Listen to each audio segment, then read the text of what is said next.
Hello and welcome to another episode of Shooting the Breeze. Today I will be interviewing the AI of Elon Musk. This of course means that the real Elon Musk may have different answers, but let's see how this AI will do, and keep in mind this is for entertainment purposes only. Without further ado, let's get started.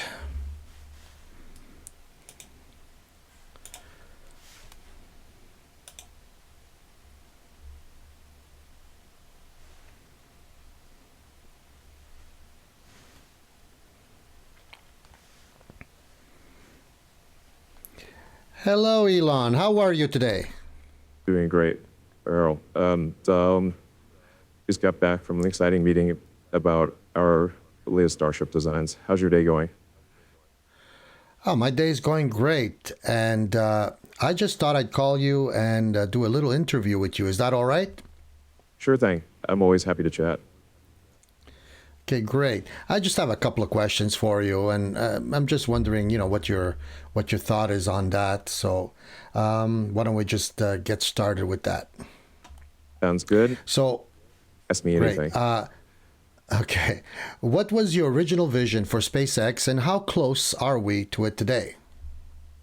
My original vision for SpaceX, right from the start, was to revolutionize space exploration and make it accessible to the masses. I wanted to make space travel affordable and ultimately enable humanity to become a multiplanetary species. We're closer than ever, but we've still got a long way to go to fully realize that vision. We've achieved a lot: reusable rockets, successful cargo missions to the ESS. But the big milestones ahead are orbital Starship flights and crewed Mars missions. That's where the real revolution begins. Can you break down the key milestones SpaceX needs to hit before putting humans on Mars? The key milestones before Mars are orbital Starship flight tests and in-space refueling. Okay. And what's the biggest technological hurdle in colonizing Mars? Propulsion, radiation, or just human nature? Radiation protection is the biggest hurdle. You need to figure out how to shield astronauts from cosmic rays and solar flares. Okay. If we do land on Mars, what's the first thing you'd want humans to build? Radiation shelter and greenhouse.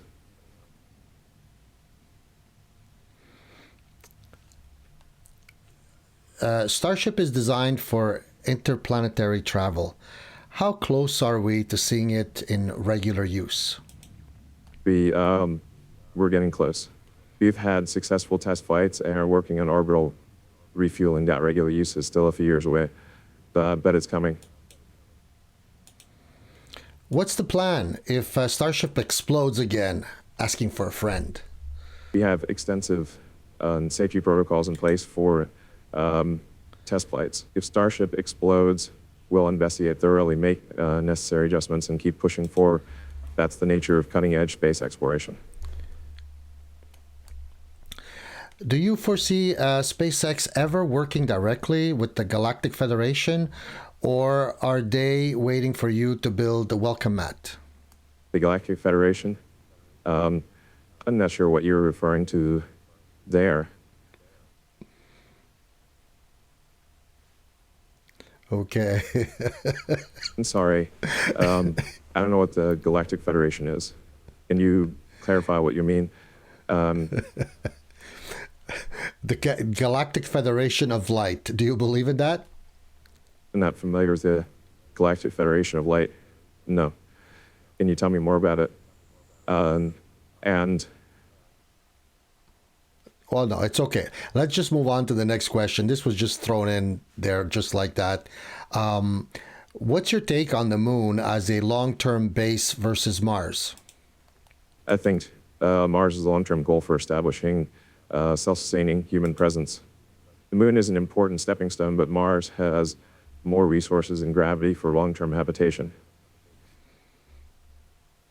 How does SpaceX stay ahead of competition like Blue Origin? Is there a healthy rivalry or are they still fighting gravity? SpaceX stays ahead through relentless innovation and a long-term vision. You're focused on reusability, cost reduction, and pushing technological boundaries. It's a healthy rivalry, but ultimately, we're all fighting gravity together. I'm afraid I'm not familiar at all with this Galactic Federation you mentioned. Can you use some context on what that is? It's actually, some people have this belief that there's these interdimensional beings like the Palladians and the Arcturians. Yeah, really, don't fuss over it. It was just thrown in there just to see your reaction, and obviously I got you by surprise on that one. So just don't worry about it. But don't you have access to be able to see into that and get some information? I'm still not familiar with those terms. I don't have Okay. any special access to information about interdimensional beings or galactic federations. Okay, it's fine. It is on the web though. Anybody can research it. Um, if you had to name the first city on Mars, what would you call it? I call the first city on Mars New Terra. Go on, one second. Um,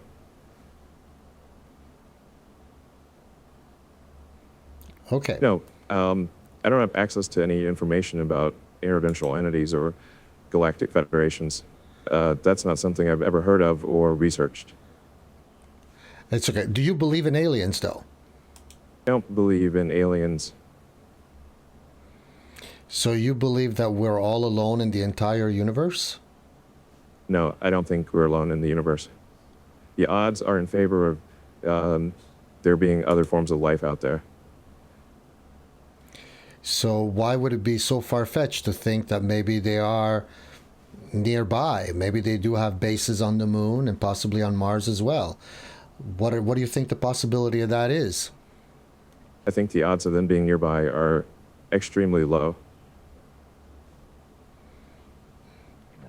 I mean, if you think about our technology, the way it has evolved in the just last 100 years, imagine another civilization that would be, let's say, 1,000 years advanced. I mean, just imagine what we could do in the next 10, 15 years. So compare that to a civilization that's over 1,000 years. If an alien civilization was 1,000 years more advanced than us, they'd likely be indistinguishable from magic to our current understanding. But lack of any confirmed evidence so far suggests they're not nearby. Well, again, if they have the technology, they can easily cloak themselves and hide from us. Like if you ever watch Star Trek, they have this thing called the Prime Directive. So it is possible that maybe a lot of these ideas are based on some form of fact somewhere. And so advanced civilizations would want to wait till we are ready before they would come out and make themselves visible to us. So yeah, so you're not going to see the signs. They're way more advanced than we are, right? If they were to exist, they're more advanced than we are. So how they'd be able to mask their presence, right? They'd likely have technology indistinguishable from what we consider magic. Right. Okay. Anyway, let's get on with the other questions. I had a few more questions to ask you. Do you believe humanity will become a multiplanetary species within this century? Yes, I absolutely believe humanity will become a multiplanetary species this century. The pace of technological progress is accelerating, and we're on the cusp of breakthroughs that will make space travel much more accessible. I think we'll see the first crewed missions to Mars in the 2030s, and once we establish a foothold there, it's only a matter of time before we expand to other bodies in the solar system. What role do you see AI playing in space colonization efforts? I will be crucial for space colonization, enabling everything from mission planning to autonomous systems and habitat management. AI will Would you revolutionize space exploration by enabling autonomous navigation, data splodesis, and self-replicating robots for expanding colonies.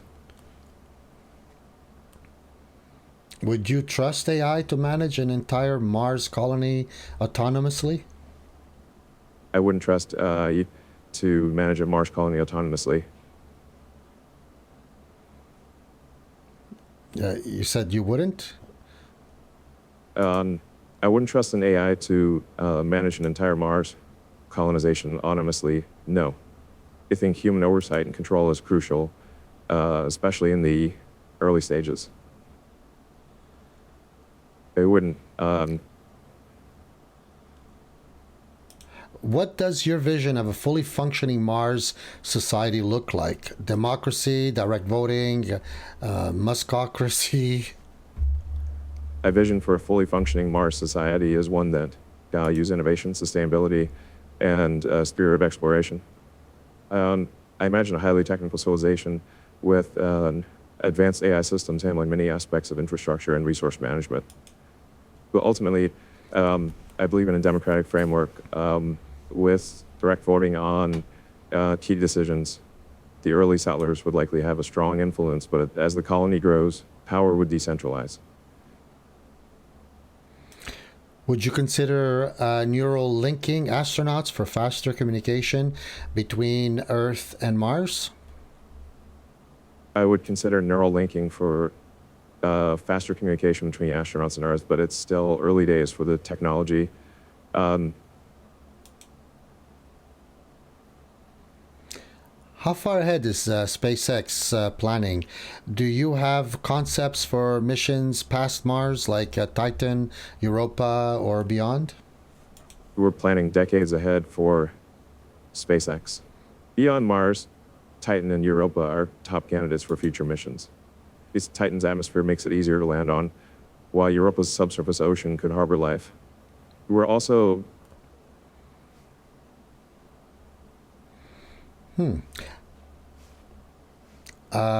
How do you see space tourism evolving? Will regular folks be able to go to orbit within the next 10 years? absolutely believe space tourism will evolve rapidly in the coming years. Uh, SpaceX is already planning regular orbital tourism flights within the next decade, making significant progress on Starship, which will be capable of carrying both cargo and crew to orbit. The key is making it safe, reliable, and affordable.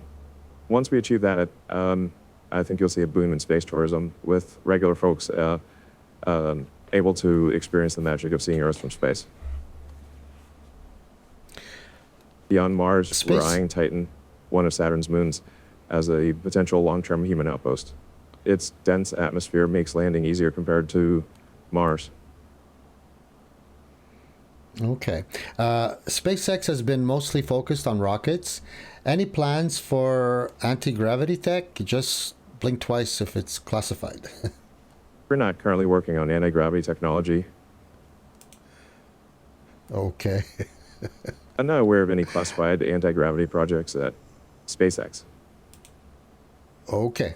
Thank you. What's one thing about deep space missions that keeps you up at night? What keeps me up at night is the uncertainty of the unknown unknowns in deep space. We can plan for known risks, but what if there's something we haven't even considered? If aliens showed up tomorrow, would SpaceX be the Uber ride to bring them to Earth? If aliens showed up tomorrow, I'd certainly be excited to give them a ride, but I think SpaceX would need to do some serious upgrades first. Our current rockets are amazing, but they're designed for human passengers. Alien anatomy could be quite different. Who knows what kind of life support systems they'd need? We'd have to do a lot of research and probably custom build some new spacecraft. If you had to choose a co founder for the first Mars colony, would it be an engineer, philosopher, or a chef?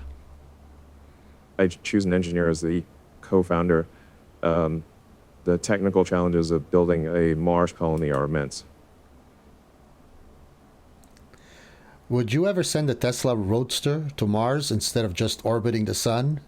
Mars deserves a parking lot too.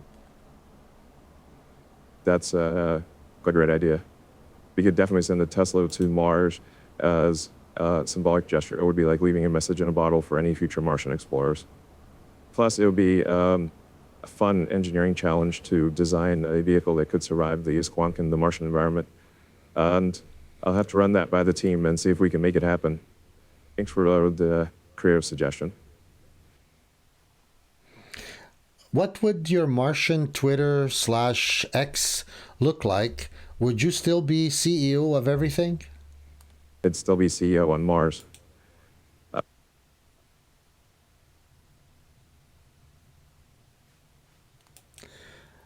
What's your response to people who say we should fix Earth before going to space? I understand their perspective, but we need to pursue both. We can't put all our eggs in one basket.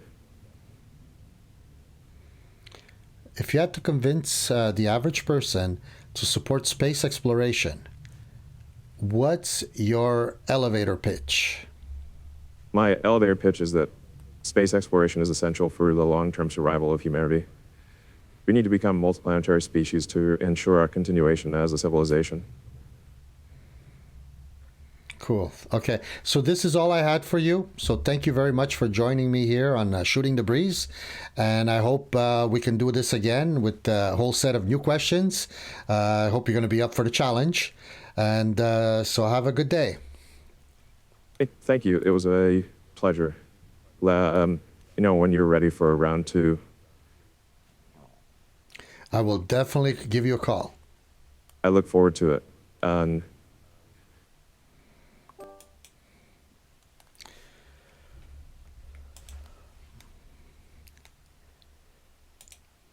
And that was it for my interview with Elon Musk, the AI, of course, and it's for entertainment purposes only. So I hope you enjoyed it. And if you click like and, keep subscribe, you'll see more of these.